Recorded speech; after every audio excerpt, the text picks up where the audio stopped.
half life period.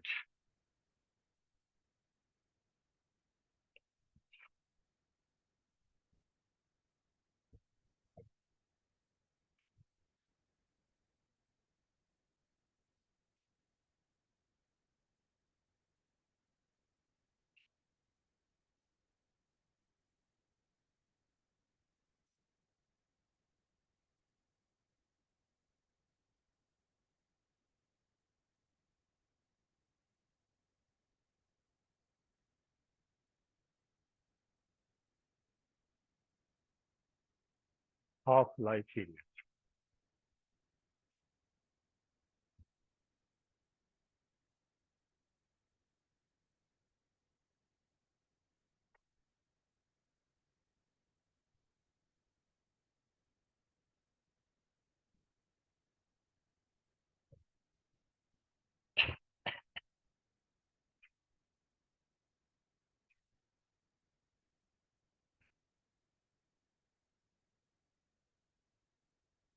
The time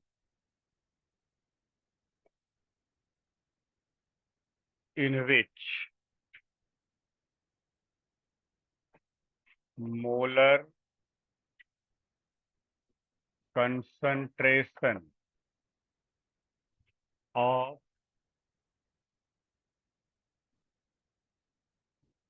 reactant becomes half of the initial molar concentration, half of the initial molar concentration is called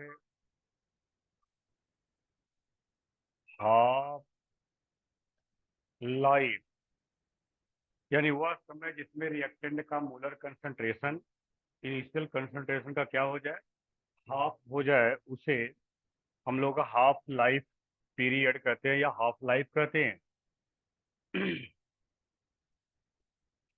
it is denoted by T half. It is denoted by T half.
Relation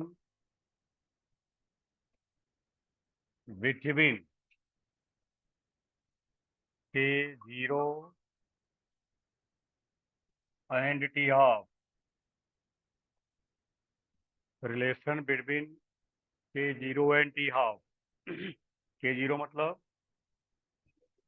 zero order reaction के लिए rate constant और T half के बीच का relation. तो इसका आपने कल derivation किया था. वी नो दैट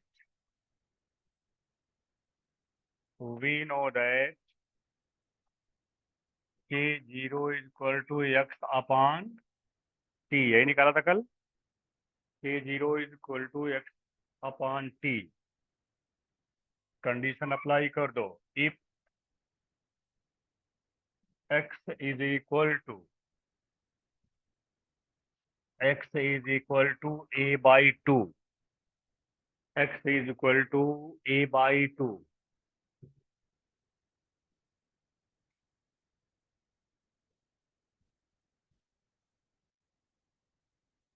तो अगर x is equal to a/2, लेकिन कब t इज इक्वल टू क्या, t½ x is equal to a/2, तो ये तभी होगा जब t इक्वल टू क्या हो जाएगा, t½ हो जाएगा। x और t की वैल्यू रख दीजिए यहाँ पर, इस इक्वेशन में x और t की वैल्यू रखिए, तो क्या हो जाएगा, k0 इज इक्वल टू, बोलो भाई, a/2t½ ये रिलेशन आ गया k0 और t½ के बीच का।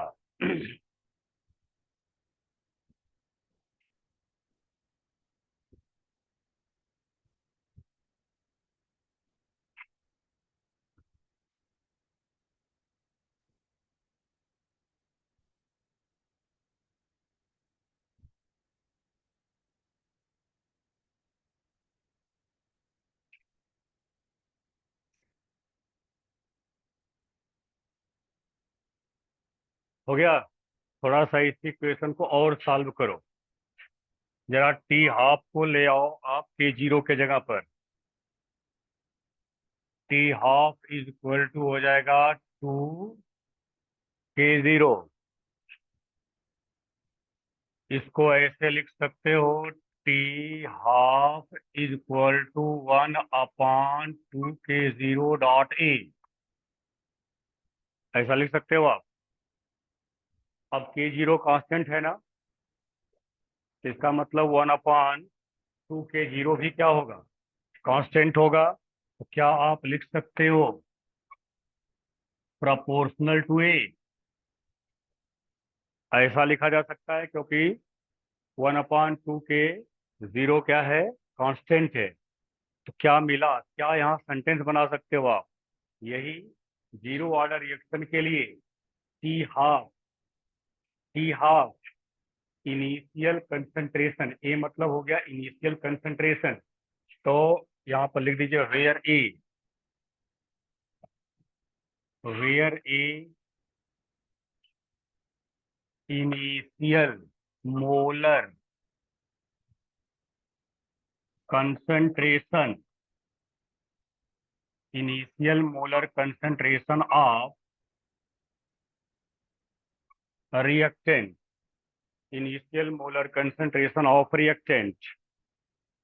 तो आप शब्दों में यहाँ लिख सकते हो कि जीरो ऑर्डर रिएक्शन के लिए t½ क्या होगा, इनिशियल मोलर कंसंट्रेशन के डायरेक्टली प्रोपोर्शनल होगा।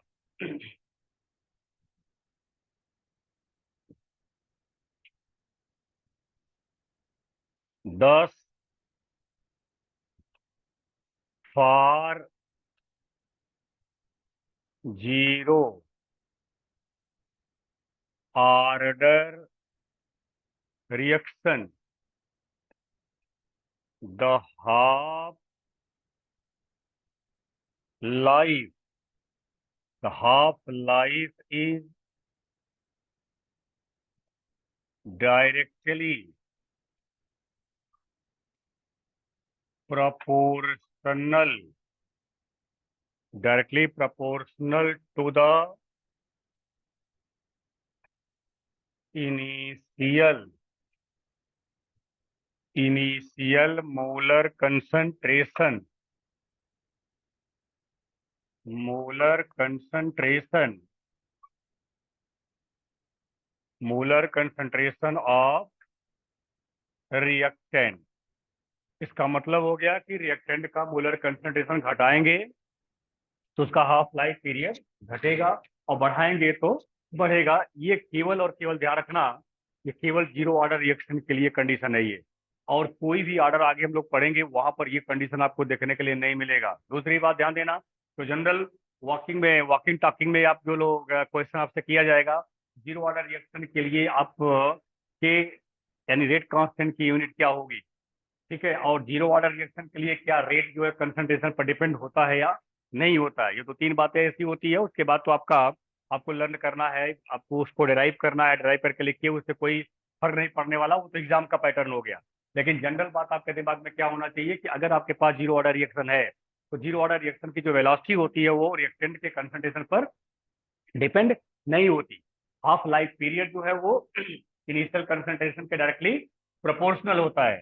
ठीक है। और के जीरो की यूनिट अर्थात रेट कांस्टेंट की यूनिट मोल पर लीटर पर सेकंड होती है। ये रहा जीरो ऑर्डर रिएक्शन के हाफ लाइफ का कहानी। अब उसके बाद नेक्स्ट टॉपिक इसमें लेंगे इसे जीरो ऑर्डर में, और वह है characteristics. Characteristics of zero order reaction. Characteristics of zero order reaction. Zero order reaction, पहला कैरेक्टर किसी भी ऑर्डर का, उसका वही डेफिनेशन लिख देंगे। उसका जो डेफिनेशन है उसी को कैरेक्टर के रूप में बदल करके लिखेंगे आप। तो यहाँ पर पहला कैरेक्टर क्या होगा? For zero order reaction. For zero order reaction the rate does not depend on the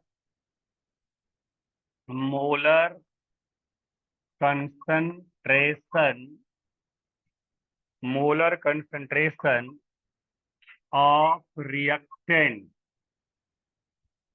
molar concentration of reactant, ये पहला करेक्टर हो गया इसका। यानी जीरो ऑर्डर का रिएक्शन है तो उसकी रिएक्शन वेलोसिटी जो होगी वो रिएक्टेंट के मोलर कंसंट्रेशन पर डिपेंड नहीं होती है। हम कंसंट्रेशन को इंक्रीज करें या डिक्रीज करें, रेट में कोई चेंज नहीं होगा।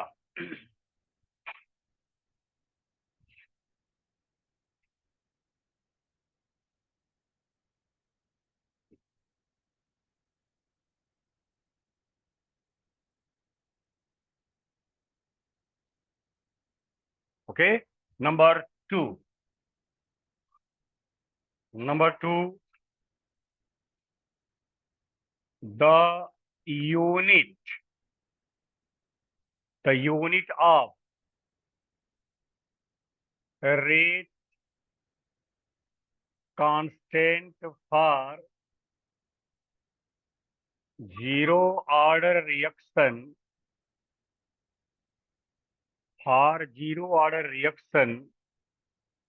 is mole per liter per second। मोल पर लीटर पर सेकेंड। इसको यही जस्टिफाई करो इस पॉइंट में। K is equal to X upon T. तो K ऊपर हो गया मोल पर लीटर और नीचे हो गया आपका सेकेंड। के जीरो इज इक्वल टू मोल पर लीटर पर second.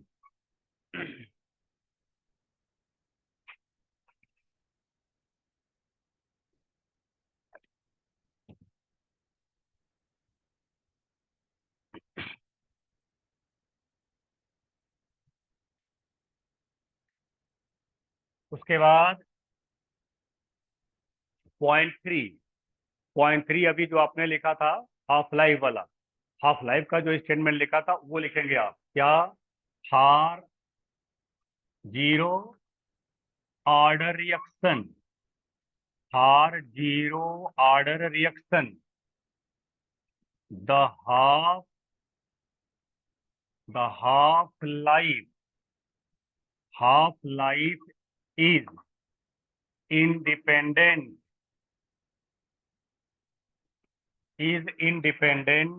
of molar concentration, independent of molar concentration of क्या जी?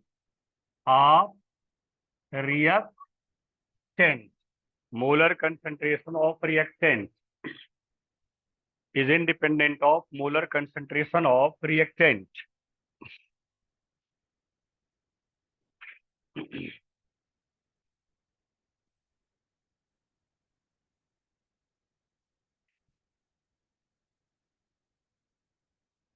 कंप्लीट हो गया.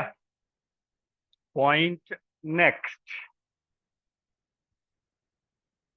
पॉइंट थ्री, 4 ना, पॉइंट 4, पॉइंट 4. अब ग्राफ वाला चलेगा. when when a graph when a graph is plotted between when a graph is plotted between a rate of reaction and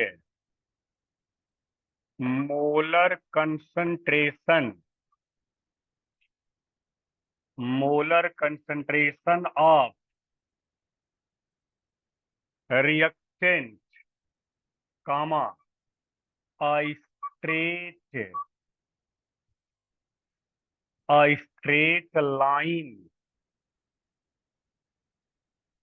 parallel to concentration axis, straight line parallel to concentration axis is obtained, which indicates that the rate is independent of molar concentration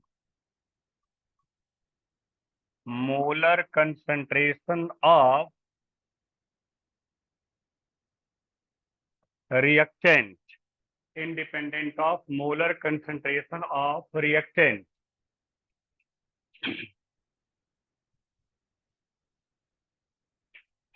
इसके लिए graph आपको plot करनी है. यहां लेंगे आप dx upon dt,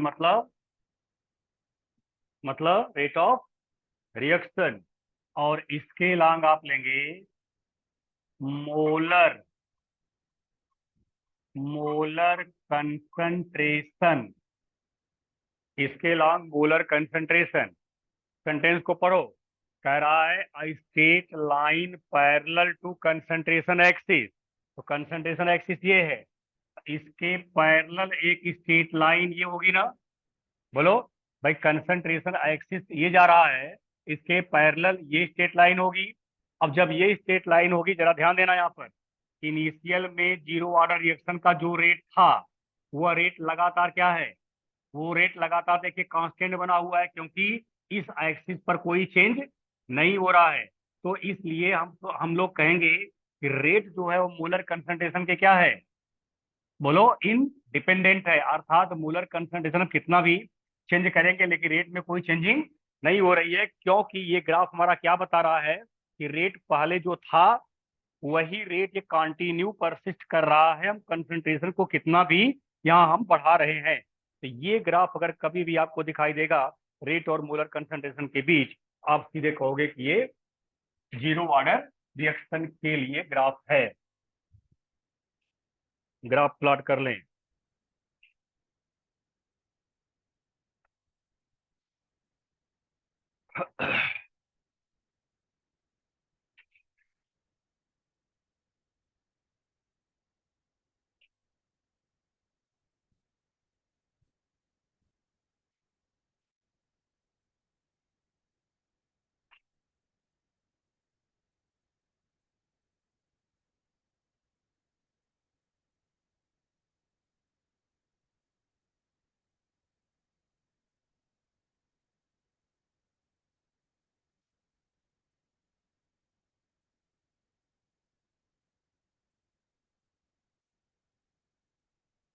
हो गया. नेक्स्ट 5वां point. We have K zero is equal to X upon T. बोलो भाई, यही है ना? अभी आप लोगों ने इक्वेशन यूज किया हुआ था। अब जरा इसको थोड़ा ऐसे लिखो, एक्स इज इक्वल टू क्या होगा, के जीरो टी। और यहां अगर मैं कहूं प्लस जीरो जोड़ दूं, प्लस जीरो, तो ये वाई बराबर एम एक्स प्लस सी को सेटिस्फाई करेगा। भाई प्लस जीरो जोड़ने पर कोई कंडीशन तो आएगा नहीं। अब देखिए, प्लस जीरो जोड़ने का मतलब सी की जगह क्या हो गया, इसका मतलब हो गया जो ग्राफ आप प्लॉट करोगे वो इंटरसेप्ट नहीं बनाएगा। और जब कोई ग्राफ इंटरसेप्ट नहीं बनाता है, वह ग्राफ हमेशा ओरिजिन से पास होता है। ओरिजिन का मतलब यहाँ पर देखो, जहां पर दो एक्सिस एक दूसरे को कट करते हैं, वही ओरिजिन कहलाता है। यानी ओरिजिन ये, यहाँ से ग्राफ प्लॉट क्या होगा, पास होगा। किसके किसके बीच प्लॉट करना है, एक्स और टी के बीच। एक्स और टी के बीच अगर हम ग्राफ प्लॉट करेंगे तो हमें क्या मिलेगा, एक स्ट्रेट लाइन मिलेगी। कहाँ से मिलेगी, ओरिजिन से मिलेगी। और जो उसका स्लोप बनेगा, जो उसका स्लोप बनेगा किसके बराबर होगा, यानी हमारा हो गया एक्स, टी हो गया एम के जीरो, और वाई आपका ये एक्स हो गया। तो वेन, अब जैसे लिखा हूं वैसे लिख लीजिए, graph when a graph is plotted between when a graph is plotted between x and t, x and t, comma a straight line passing through the origin is obtained, slope is equal to किसके, K zero, slope is equal to के zero. अब ये graph अगर आप यहाँ खींच रहे हो, इसके लॉन्ग होगा एक्स, इसके लॉन्ग होगा टी। ग्राफ आपका ये ओरिजिन से पास होगा, और यहाँ पर स्लोप इज इक्वल टू आपके पास हो गया के जीरो। इस तरह का ग्राफ जीरो ऑर्डर रिएक्शन के लिए ग्राफ है कि जब कंसंट्रेशन और टाइम के बीच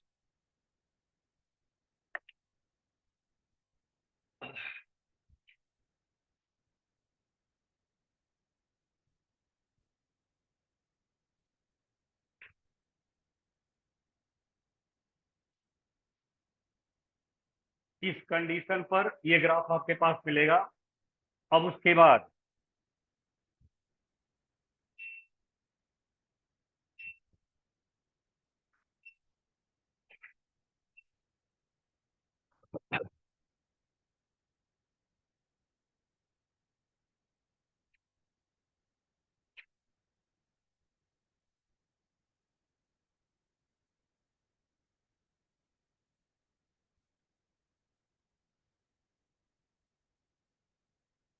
बन गया।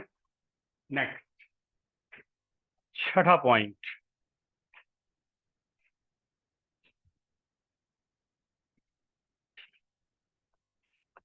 6 वी हैव, अभी ऊपर आपने लिखा था K zero is equal to A upon two T half, लिखा हुआ था। इसको आपने लिखा था T half is equal to A upon two के जीरो, या T half one upon two के जीरो डॉट ए। इसी में जोड़ दो प्लस जीरो। अगर इसी प्लस जीरो जोड़ दिया तो किसका फॉर्म हो गया, ये Y is equal to M X plus C का फॉर्म हो गया, Y M X plus C, C के जगह 0, एक्स के जगह ए, एम के जगह 1/2 के 0, और वाई के जगह टी हाफ। तो इसका मतलब टी हाफ और initial molar concentration of reactant के बीच यदि हम ग्राफ प्लॉट करेंगे तो हमें क्या मिलेगा? एक स्ट्रेट लाइन मिलेगी, और वो भी कहाँ से पास होगी? ओरिजिन से, क्योंकि इंटरसेप्ट इज इक्वल टू क्या है? 0 है। तो यहाँ पर इसके लॉन्ग हम लेंगे टी हाफ, और इसके लॉन्ग लेंगे ए। ए बल्कि शब्दों में भी लिख देना, इनिशियल कंसंट्रेशन ऑफ रिएक्टेंट। और ये स्ट्रेट लाइन का ग्राफ, और यहाँ जो इसका स्लोप बनेगा 1/2 के 0 के रूप में बनेगा।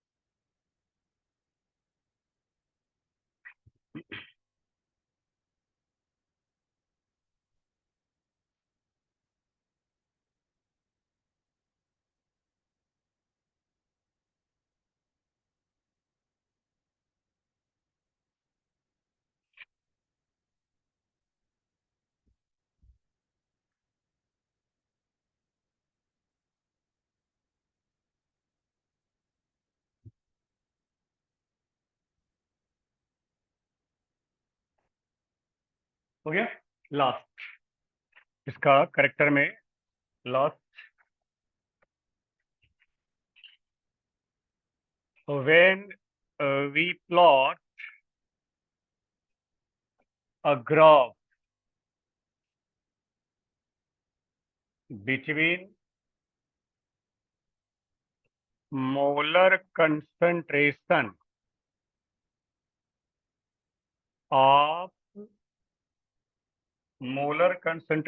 of reactant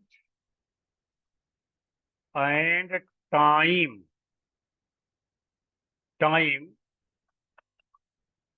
then following graph is obtained. Following graph is obtained. अब चूंकि रिएक्टेंट के कंसंट्रेशन की बात उसने किया, किसके साथ प्लॉट करने की बात किया? टाइम के साथ। यहां लेंगे आप मोलर कंसंट्रेशन,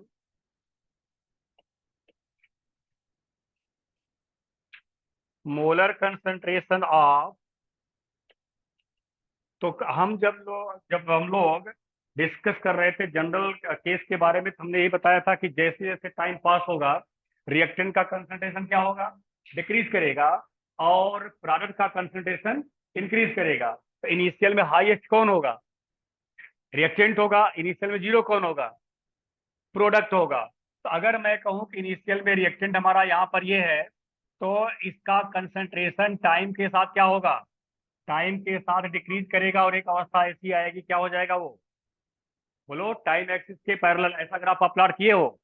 तो कंसंट्रेशन और टाइम के बीच जब भी आप ग्राफ प्लॉट करोगे, चाहे चाहे कोई भी रिएक्शन हो, उसके लिए इसी तरीके का ग्राफ आपको देखने के लिए मिलेगा, क्योंकि इनिशियल में रिएक्टेंट का कंसंट्रेशन हाईएस्ट होगा, और टाइम के साथ क्या होगा? वो कंसंट्रेशन डिक्रीज करेगा, और एक ऐसा कंडीशन आएगा कि टाइम एक्सिस के पैरेलल हो जाएगा, जो इंडिकेट करेगा कंसंट्रेशन रिमेन कांस्टेंट। कंसंट्रेशन में कोई चेंज नहीं होता है। प्लॉट कर लीजिए।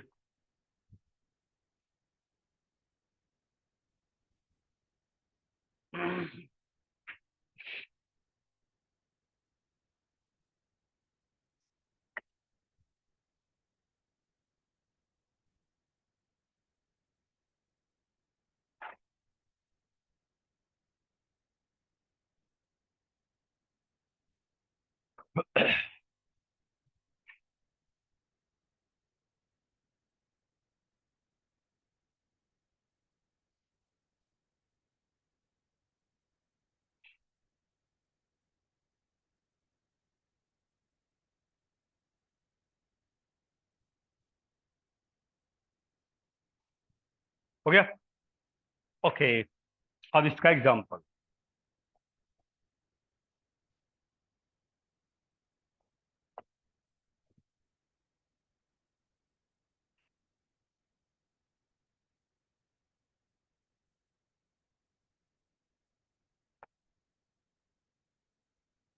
Examples of zero order reaction.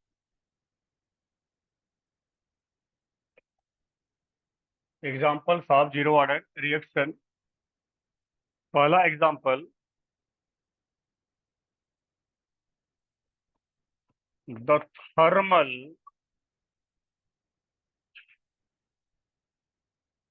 decomposition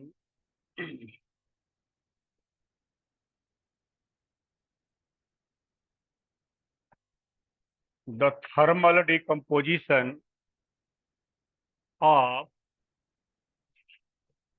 NH3 on the surface of platinum, on the surface of platinum or tungsten, W, wolfram, tungsten, followed zero order reaction because the number of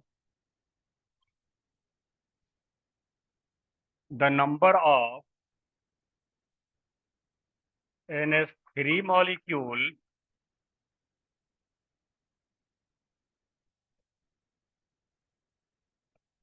remains constant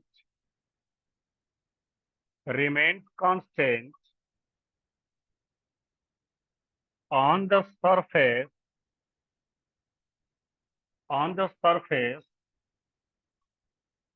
of catalyst, on the surface of catalyst.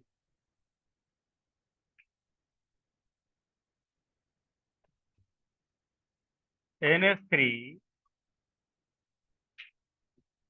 Ct or W, heat,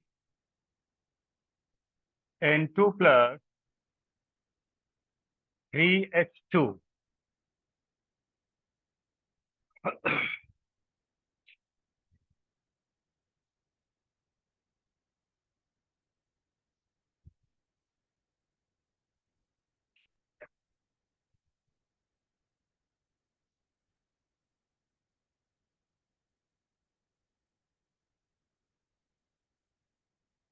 आओ इसको समझो। ये तो आपने लिख लिया, condition लगा दिया। अब आप जरा देखिए, ये सपोज करिए कि कैटलिस्ट का ये सरफेस है और जब अमोनिया को इस सरफेस पर पास करते हैं तो अमोनिया के मॉलिक्यूल इसके सरफेस पर एडजॉर्ब होते हैं। एब्जॉर्ब नहीं, एडजॉर्ब का मतलब होता है केवल सरफेस पर, और एब्जॉर्ब का मतलब होता है पूरी बॉडी में। जब एब्जॉर्प्शन लग जाएगा तो इसका मतलब पूरी बॉडी में वो प्रोसेस हो रहा है, और जब एडजॉर्प्शन लग जाएगा तो वो केवल सरफेस पर होता है। तो अमोनिया के मॉलिक्यूल इस सरफेस पर एडजॉर्ब होते हैं, और वही अमोनिया मॉलिक्यूल केवल डिकम्पोज करते हैं जो इस कैटलिस्ट के सरफेस के डायरेक्ट कांटेक्ट में होते हैं। तो अब आप ये कल्पना करो कि एक अमोनिया मॉलिक्यूल अगर यहाँ से ब्रेक हुआ तो उसके जगह पर तो केवल एक ही अमोनिया मॉलिक्यूल सरफेस पर आ पाएगा। हम क्या बोल रहे हैं, समझ रहे हो? फिर सुनो, लैंग्वेज मैंने क्या बोला कि वही अमोनिया मॉलिक्यूल N2 और H2 में ब्रेक करेंगे, डिकम्पोज होंगे, जो इस सरफेस के डायरेक्ट कांटेक्ट में होंगे। यदि एक अमोनिया मॉलिक्यूल ब्रेक हुआ तो कितने अमोनिया मॉलिक्यूल का जगह खाली हुआ? सिर्फ एक का खाली हुआ। एक ही अमोनिया मॉलिक्यूल फिर वहां पर क्या होगा, एडजॉर्ब होगा। इस तरीके से अमोनिया मॉलिक्यूल का कंसंट्रेशन इस सरफेस पर लगातार क्या रहेगा, कांस्टेंट रहेगा। तो उसके डिकम्पोज होने का रेट भी क्या रहेगा, कांस्टेंट रहेगा। अब बाहर से आप कितना भी अमोनिया उसमें ऐड कर दीजिए, कोई फर्क नहीं पड़ने वाला है, क्योंकि rest ammonia molecule as it is रहेंगे, वहां वो डिकम्पोज नहीं करेंगे तब तक जब तक उस कैटलिस्ट के कांटेक्ट में नहीं आएंगे, जब तक उसके सरफेस पर नहीं आएंगे। और जब वो सरफेस पर आ जाएंगे तभी वो ब्रेक करेंगे। और चूंकि सरफेस एरिया क्या है, वो फिक्स है, सरफेस एरिया फिक्स है, ऐसे कंडीशन में अमोनिया मॉलिक्यूल का नंबर भी क्या रहेगा, वहां कांस्टेंट रहेगा, और इसलिए रेट भी कांस्टेंट रहेगा। इसलिए कहा जाता है कि अमोनिया का टंगस्टन या प्लेटिनम के सरफेस पर डिकम्पोजिशन हमेशा क्या फॉलो करेगा, जीरो ऑर्डर का रिएक्शन फॉलो करेगा। तो इसके लिए रेट लॉ क्या लिखा जाएगा, इसके लिए रेट लॉ लिखा जाएगा d r upon d t equal to के zero active mass of ammonia के पावर, बोलो भैया पावर ही तो ऑर्डर है, अमोनिया के पावर जीरो कर देंगे, ये इसका रेट लॉ हो जाएगा। कुल मिलाकर कहने का मतलब rate always remain constant, rate always remain constant.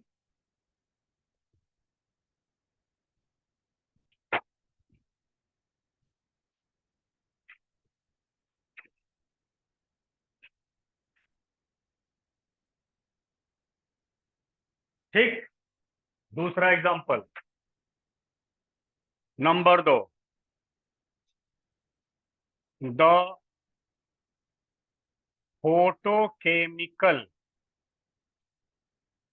the photochemical reaction between H2 and Cl2 on the surface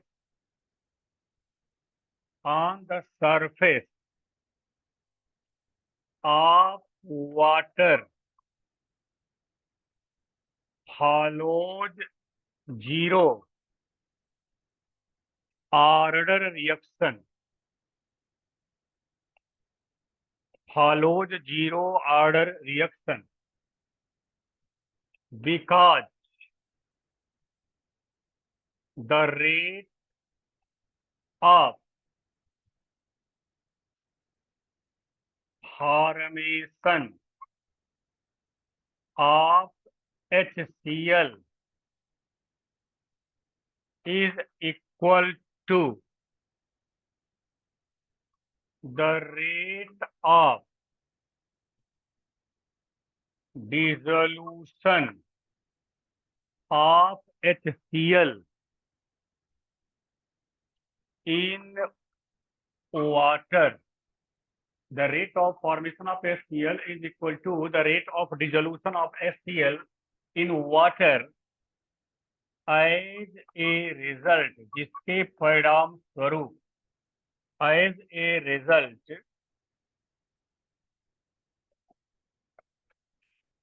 the concentration of H2 and Cl2 on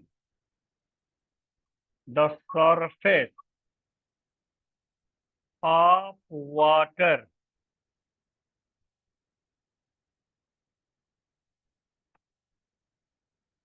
remains constant. Remains constant.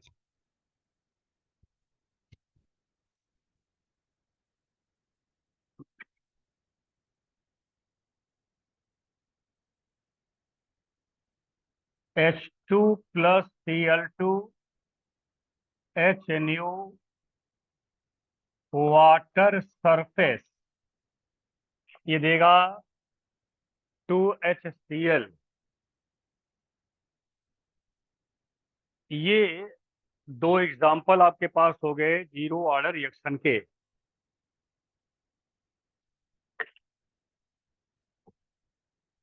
आओ बड़े इत्तेफाक से ये पानी का बॉटल भी है, इसको समझ भी लेंगे आप लोग। अब आप देखिए पानी के बॉटल का लेवल तो दिखाई दे रहा वाटर का, इसी वाटर के ऊपर यानी वाटर के सरफेस के ऊपर H2 और Cl2 है, ठीक। और हम लोग क्या कर रहे हैं, रेडिएशन दे रहे हैं, लाइट।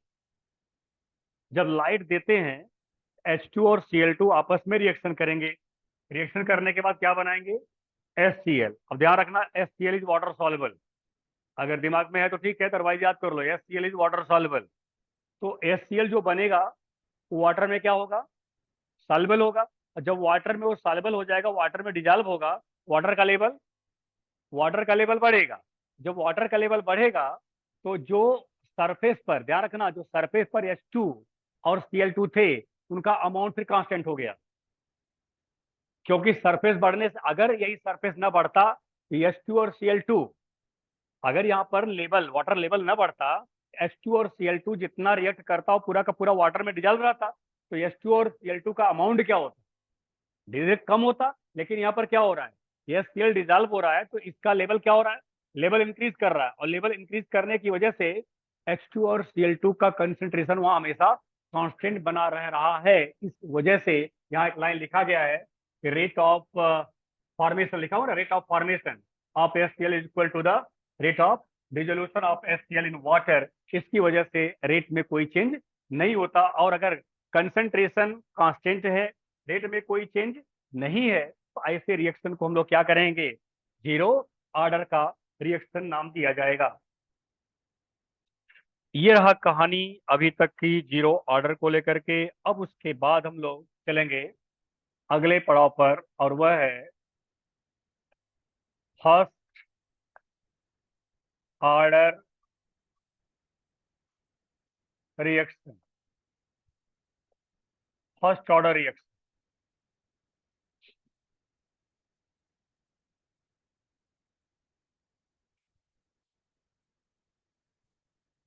वैसे आप देख लेंगे इसके पहले वाले सेमेस्टर, यानी कि थर्ड सेमेस्टर में कौन सा पूछा गया है, उसी के अकॉर्डिंग आपको तीन ही है, तीन में से कोई ना कोई एक आपको मिलेगा।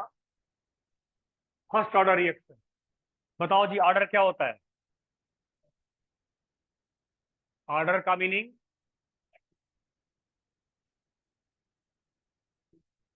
पावर ना, तो यहाँ पावर कितना होना चाहिए, पावर वन होना चाहिए, तो रिएक्शन होगा फर्स्ट ऑर्डर। अब इसका मीनिंग समझो, ये तो ठीक है, मैथमेटिकल बात हो गई। अब इसको आप कैसे एज्यूम करोगे, अगर रिएक्शन का रेट और रिएक्टेंट के मोलर कंसंट्रेशन के बीच पैरेलल रिलेशन हो। पैरेलल का मतलब क्या हुआ, कंसंट्रेशन में जितना चेंज करें रेट भी उतना ही चेंज हो, तो ऐसे रिएक्शन को कहेंगे फर्स्ट ऑर्डर। दूसरे शब्दों में, यदि हम रिएक्टेंट के मोलर कंसंट्रेशन को डबल करें तो रेट भी डबल हो जाए, अगर मोलर कंसंट्रेशन को हाफ करें तो रेट भी हाफ हो जाए। अगर इस तरह का रिलेशन कहीं भी आपको मिल रहा है, ऐसे रिएक्शन को कहोगे आप फर्स्ट ऑर्डर रिएक्शन। तो अब यहां अगर हम सभी लोग इसको डिफाइन करना चाहें तो कैसे डिफाइन करेंगे, the reaction in which there is parallel relationship between rate of reaction and molar concentration of reactant called first order reaction. ये हो गया थ्योरेटिकल डेफिनेशन की बात हो गई, आपने थ्योरी के रूप में लिखा। मैथमेटिकल में क्या, मैथमेटिकल टूल को यूज करते हुए कैसे डिफाइन करोगे, आप लिखोगे the reaction in which rate depends on the first power of, first power of molar concentration of reactant, first power of molar concentration of reactant called first order reaction. ये दोनों तरीके की बात हो गई, लेकिन जो मैंने आपको थ्योरेटिकल वे बताया, जो फीलिंग करने की बात बताई, वो दोनों के बीच का पैरेलल रिलेशनशिप हो तो आप कहोगे रिएक्शन हमारा फर्स्ट ऑर्डर का होगा। यानी कंसंट्रेशन डबल किया तो रेट, कंसंट्रेशन 4 टाइम करे तो रेट, 8 टाइम करे तो 1/4 करें तो, हाँ, 1/4। यानी अगर कंसंट्रेशन 1/4 कर दें तो रेट भी क्या हो जाए, 1/4। यानी कुल मिला करके ये रिलेशन अगर पैरेलल का है तो ऐसे रिएक्शन कहलाएंगे फर्स्ट ऑर्डर के रिएक्शन। तो आए हम लोग डिफाइन कर लें इसको, द रिएक्शन